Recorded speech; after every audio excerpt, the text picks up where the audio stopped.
What if the future of finance isn't in the banks of Wall Street, but in the digital realm of blockchain and cryptocurrencies? In the world of finance, revolution is brewing, not in the towering skyscrapers of Wall Street, but in the digital landscape of blockchain and cryptocurrencies. The growing prominence of digital assets is turning heads, and for good reason. These assets, birthed from the ingenuity of cryptography and decentralized systems, are promising to transform the financial industry as we know it. Imagine a world where assets aren't just physical or tangible commodities. Instead, they're digital, existing in cyberspace, yet as real and valuable as the gold standard. A world where property isn't just land or buildings, but also digital art, music, even virtual real estate. And these aren't just fancy digital collectibles, they're digital assets bearing real-world value and potential for investment. But with every revolution comes a need for order. As digital assets gain traction, so does the need for regulation. Why, you ask? Well, it's simple. Regulation ensures security and trust in this new digital economy.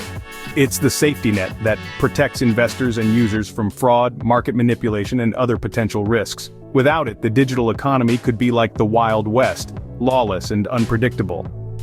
That's not to say that regulation will stifle innovation. Quite the contrary. Effective regulation can foster growth by providing a clear framework for businesses and investors to operate within. It can also help to legitimize digital assets in the eyes of the public, encouraging wider adoption. As we delve deeper into the world of digital assets, it's clear that they're not just a passing trend. They represent a new frontier in the financial sector, one that promises to reshape our understanding of assets and investments. Yet, as we navigate this digital frontier, the question is not if regulations will come into play, but when and how. But that's a conversation for another time. For now, let's marvel at the possibilities that the future of digital assets holds. Across the Atlantic, the United States has been grappling with these very questions. It's no secret that the US has taken a keen interest in digital assets, and with that interest comes regulation. At the forefront of this regulatory landscape is the US Securities and Exchange Commission, the SEC, who has taken the lead in classifying certain digital assets as securities. Now you may be wondering, what does this classification mean? Well, in simple terms, a digital asset deemed a security falls under the purview of the SEC, and with it comes a whole suite of regulatory requirements. To be compliant, these digital assets require registration, ongoing disclosures, and adherence to a set of rules intended to protect investors and maintain fair, orderly, and efficient markets. But it's not as straightforward as it sounds. The question of which digital assets qualify as securities has sparked debates and legal battles. The US uses the Howey test, a method established in the 40s to determine whether an asset is a security. The test asks whether there's an investment of money in a common enterprise with an expectation of profits predominantly from the efforts of others. Sounds simple enough, right? But applying this test to digital assets has proven to be a challenge, given the unique and evolving nature of these assets. The debate extends beyond the SEC. Federal and state regulators, lawmakers, and the courts have all weighed in, creating a complex and at times confusing regulatory landscape. Digital asset companies, investors, and enthusiasts are caught in the middle trying to navigate this shifting terrain. Despite the challenges, the US continues to play a crucial role in shaping the future of digital asset regulation. The decisions made here will likely have ripple effects across the globe, influencing how other countries approach their own regulatory frameworks. As the world's largest economy, the US's approach to digital asset regulation will undoubtedly have global implications. The next chapter in this story is still being written, and the world is watching closely.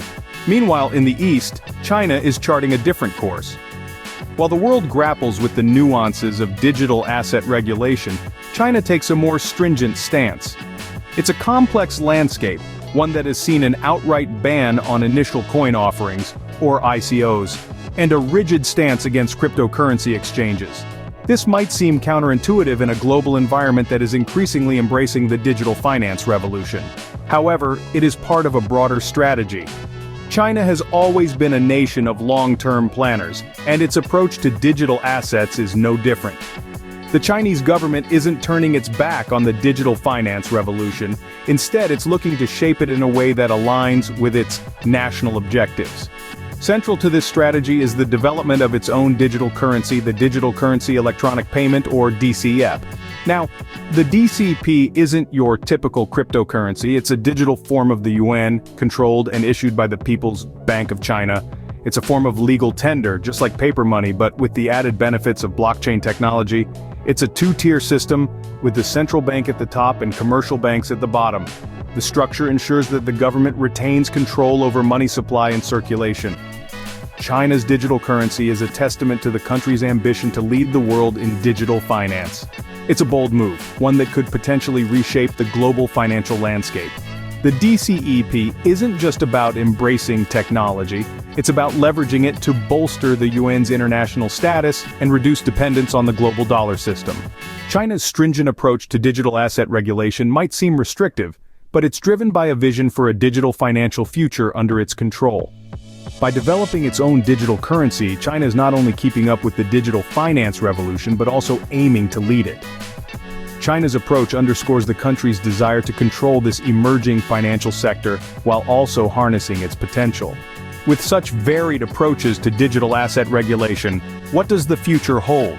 As we stand at the frontier of this digital revolution, we can see that the path forward is both exciting and complex. It's clear that the future of regulation is heading towards a more global approach. This isn't just a theory, but a necessity. The decentralized nature of digital assets means they operate beyond borders, and as such, they require a regulatory framework that can do the same. International bodies like the Financial Action Task Force, or FATF, are stepping up to the challenge. They're working tirelessly to develop global standards that can bring consistency to this fragmented landscape. However, creating global standards isn't as straightforward as it might seem. We're not just dealing with different laws and regulations, but also with different cultures, economies, and political systems. Any global standard needs to take these complexities into account. It's a bit like making a puzzle where every piece is unique. It requires a lot of patience, creativity, and a deep understanding of the bigger picture. The goal here isn't just to create a set of rules for the sake of it. The aim is to strike a balance that promotes innovation while protecting consumers and maintaining financial stability. This might sound like a tall order, but it's crucial for the long-term success of digital assets. By fostering an environment where innovation can thrive, we encourage the development of new technologies and solutions that can drive economic growth. At the same time, by protecting consumers, we ensure that these innovations benefit everyone, not just the few. And by maintaining financial stability, we prevent the kind of market disruptions that can have far-reaching consequences. So, as we look to the future, we must remember that regulation isn't a barrier to progress, but a guide. It's a tool that can help us harness the full potential of digital assets while minimizing the risks. As we step into the future, it's clear that the world of digital assets is here to stay. The challenge now is to navigate this new landscape with wisdom and foresight.